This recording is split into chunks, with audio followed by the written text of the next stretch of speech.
What's up, everyone? Welcome back to another review. And this time we're taking a look at Clear and Present Danger, starring Harrison Ford, directed by Philip Noyce. The film is based off the 1989 Tom Clancy novel of the same name. So the overall plot of this movie is as follows. When his mentor, Admiral James Greer, played by James Earl Jones, becomes gravely ill, Jack Ryan is appointed acting CIA Deputy Director of Intelligence. His first assignment is to investigate the murder of one of the president's friends, a prominent U.S. businessman with secret ties to Colombian drug cartels. Unbeknownst to Ryan, the CIA has already dispatched a deadly field operative, played by Willem Dafoe, to lead a paramilitary force against the Colombian drug lords.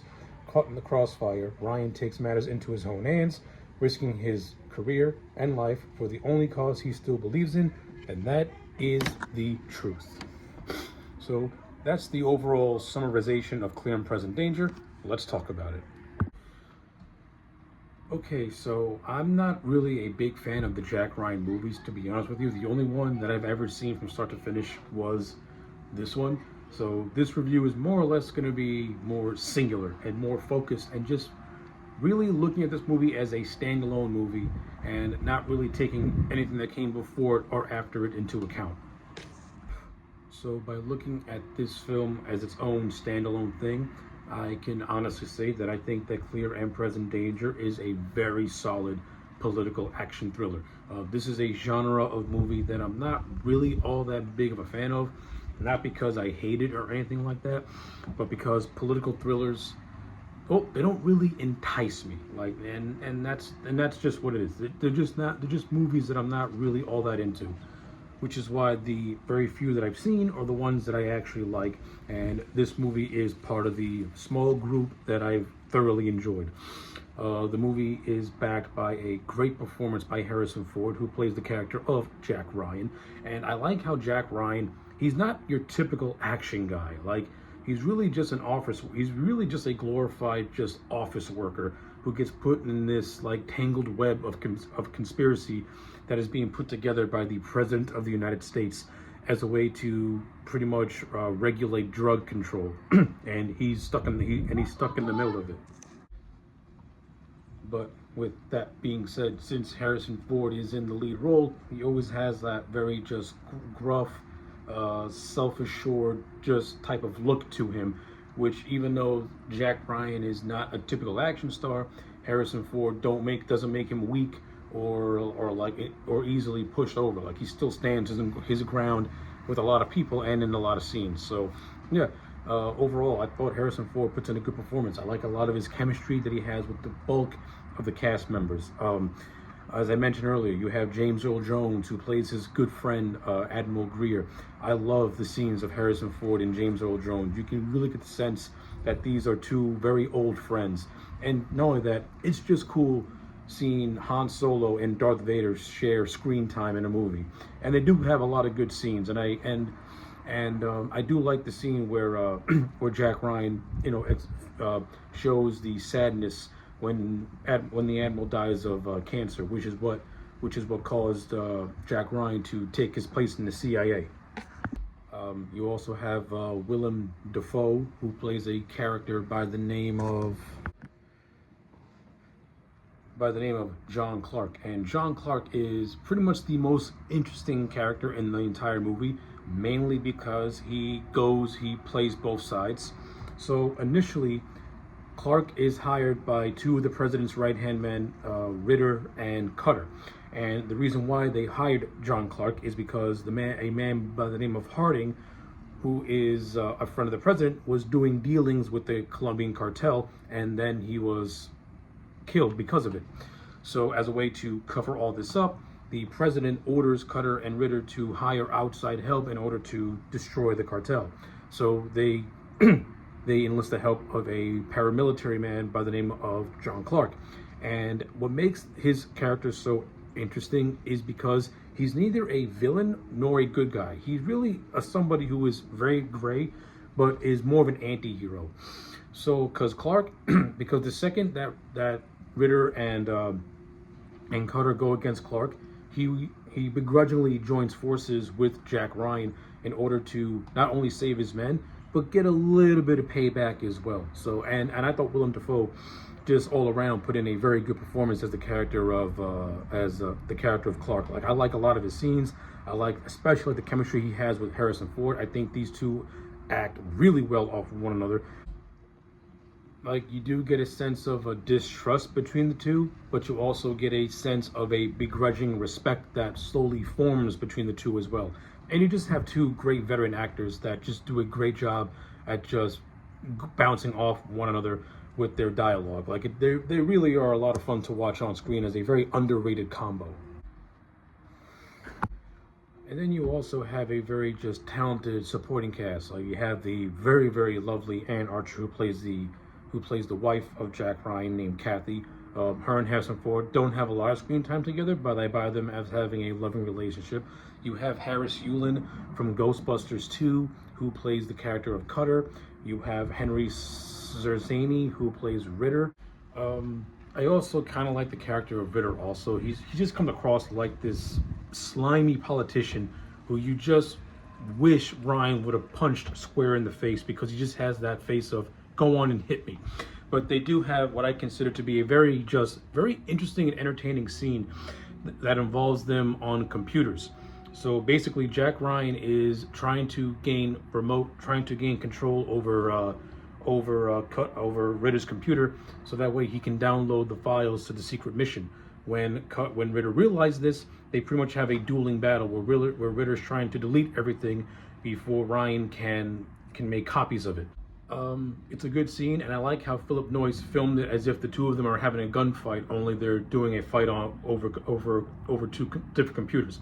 I thought it was pretty cool. It was interesting for the time. You also have Donald Moffat, who plays the President of the United States by the name of Bennett. If for those of you who are not familiar with Donald Moffat, he plays Gary in The Thing and has one of the most iconic lines in that movie. I like him in this movie. I thought he was really good at playing this crooked president who was using underhanded tactics to protect his own image and the image of everyone around him. And then at the end, where Jack Ryan threatens to expose him, that's actually a cool moment and a nice catharsis for Ryan too. So yeah, like the acting in this movie and the cast, there are no issue at all. Like, everyone puts in A+ jobs. Even the villains, like Joaquin de Amita, I think his name is. He plays a character by the name of Cortez, who is more or less the right-hand man to Ernesto Esqueda, who is the head of the cartels. I think these two put in a good job acting-wise as well. You may remember Joaquin de Amata from Desperado. He plays the lead villain in that, and he's very good at playing villainous characters. And he plays a character who more or less wants to take over the cartel, so that way he can have a working relationship with the United States, which leads to his own conspiracy to working with the U.S. in order to eliminate Escada. So he's also trying to play two sides up the middle as well. So he's actually a decent villain when you look at it like that. So not bad. You also have more supporting cast. Man, this movie's loaded with people. You have Reggie Carthy, Raymond Cruz, and Benjamin Bratt, who are making an appearance in this movie, who are part of John Clark's crew, with Raymond Cruz getting the most screen time out of all of them as the character of Chavez. Yeah, Raymond Cruz, he's also good in this movie as well. Like, Raymond Cruz is a very intense actor. Like, every single movie he's in, it's like he plays the same person, because his acting is always intense, especially when he gets very emotional when he sees John Clark after the team gets ambushed in the jungles of Colombia. Like, yeah, Raymond Cruz, he's a good actor, but I don't think he has a whole lot of range when you look at it from a certain point of view. So, like, yeah, the acting in this movie is good. The movie's overall story and as a conspiracy theory, it is a very intriguing story.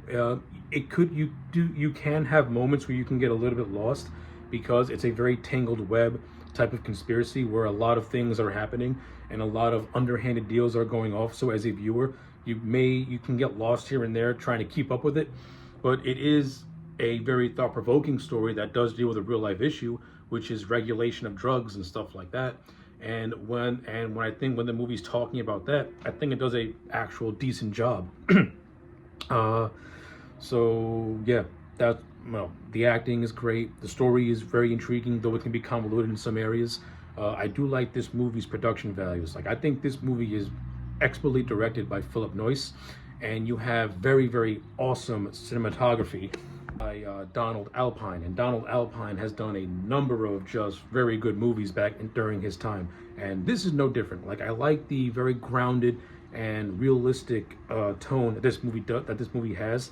I like how it has a lot of use of practical effects with some CG peppered here and there, though the CG is dated by 1994 standards. But since this movie has effects that are done in camera, especially this really cool scene where Jack Ryan is being ambushed and he has to escape the streets of Bogota, Colombia, in this beaten down truck. It's a great scene. Like a lot of this movie's action sequences are very very well done. I like them a lot. They're very grounded, they're very gritty, and they're very entertaining to watch. Yeah, so like I got zero complaints on the directing and cinematography. All that stuff is A tier. Well, a very very good looking movie. The movie does have a slow pace at the beginning, mainly because it's setting everything up. But once it really kicks in at the maybe, let's say, 20-30 minute mark, that's when it really gets going and it gets really, really good, really, really fast.